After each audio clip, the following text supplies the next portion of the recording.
Many people associate Romanys with wagons, or as gypsies actually call them, vardos. And this spectacular horse-drawn vardo has clocked up thousands of miles, including many trips to the Appleby Fair, the UK's largest annual gathering for gypsies.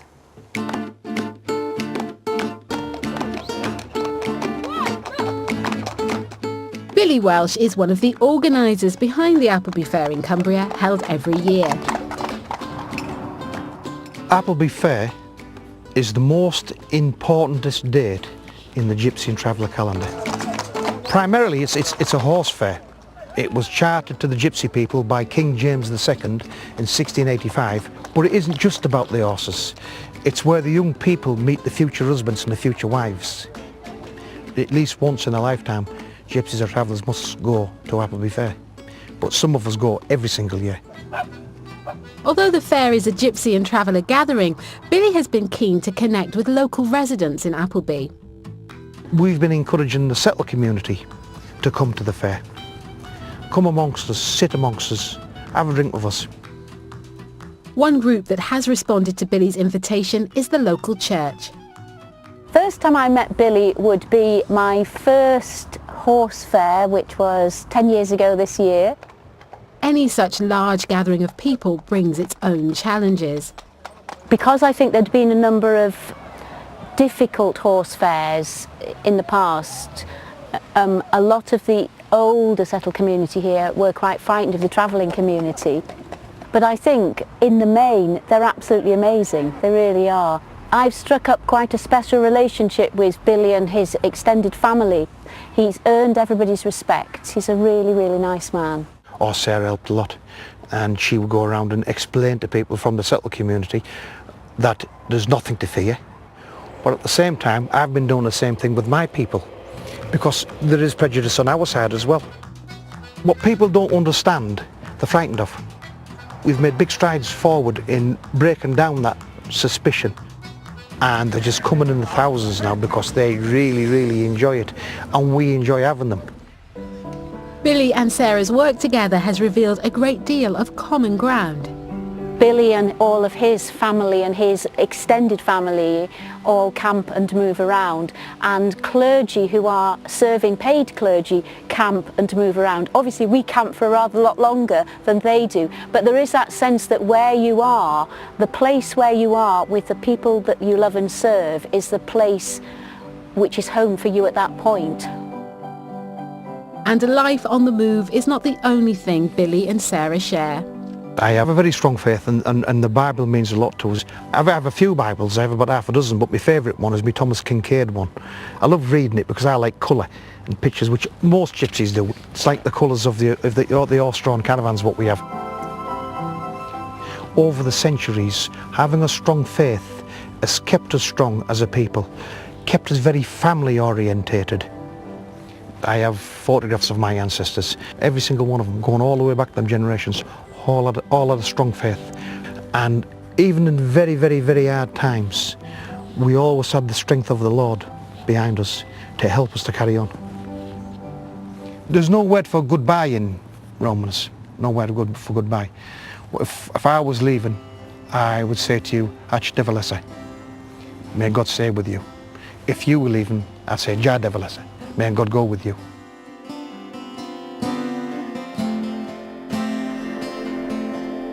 Good shepherd of my soul, come dwell within me.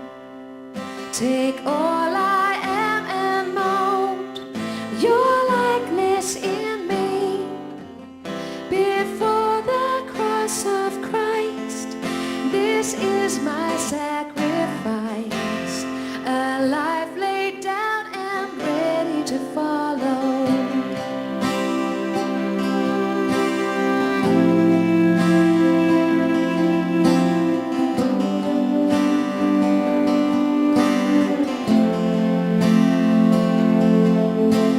Troubled find their peace in true surrender. The prisoners that release from chains of anger, in springs of living grace, I find a resting place, to rise with rest and ready to follow.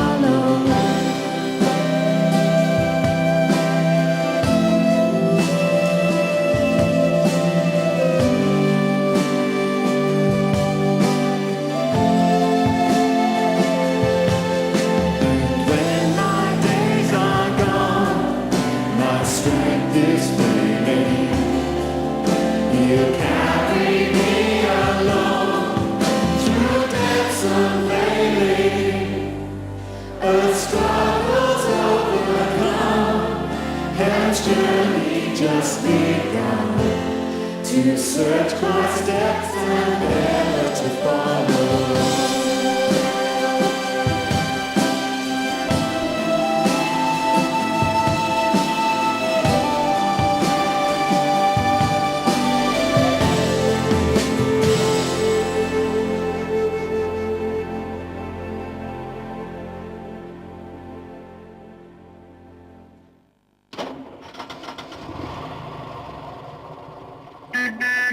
I love this more modern looking trailer. It was built in 1930 and was one of the first motorised wagons to replace the horse-drawn wagon, although it looks the same inside.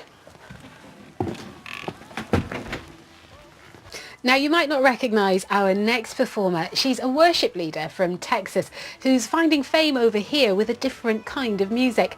And David's been to meet her. Don't you know you gotta love? Jess and the Bandits perform rock and pop gigs around the UK. But American lead singer Jessica Clemens never forgets her Christian roots. I grew up actually in a really musical family, singing in church and all of that from the time I was about, 6, 7 years old. So it's always been a huge passion. So how does someone from Houston, Texas, singing in church, end up in a rock band in the UK? That's a really good question. Through a mutual friend, I met some people from the UK that brought me over here, and I started working on pop music. So actually getting away from Christian music. And it's been an incredible journey over the last 2.5 years of officially becoming a band, that it's like the pieces of the puzzle are starting to fit together. Well, see you in a minute. So do you find the music business an easy or a difficult place to be as a woman of faith? It's definitely difficult, or it has its difficult times. With Jess and the Bandits, I love it. Like, I wouldn't have it any other way. Fever turns. But it's all about, the image, the look, the everything. When I'm singing at church, it's not about me. It's not my show. God, we wait. You're coming soon. It's about worship and letting go and trying to touch people's lives. And it's more selfless than anything. And that's what I love. Come on, let's finish. But whether it's congregation or concert, Jessica believes her faith always shines out on stage. That's just love sinking upon you.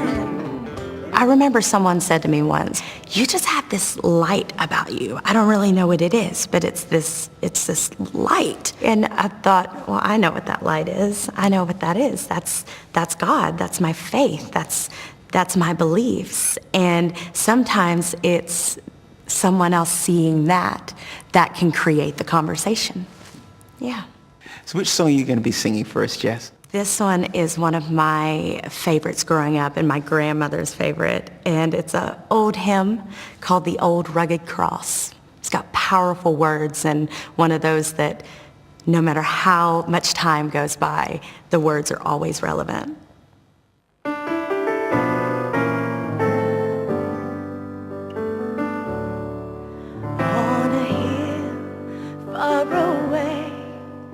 Stood an old rugged cross, the emblem of suffering and shame.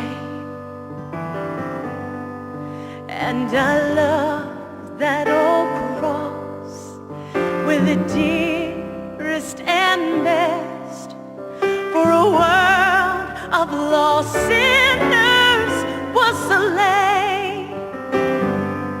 So I'll cherish the old rugged cross, where my trophies at last I lay down, and I will cling to the old rugged cross and exchange it someday for a crown. To the old rugged cross I will ever be true. Its shame and reproach gladly bear,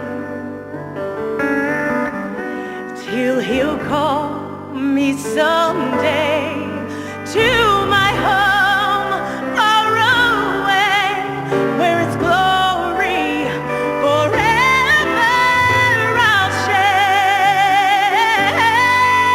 So I'll cherish the old rugged cross, where my trophies at last I lay down,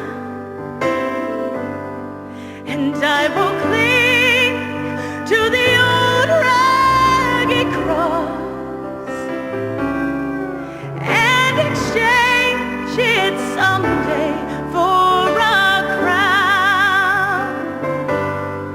And I will cling to the old rugged cross and exchange it someday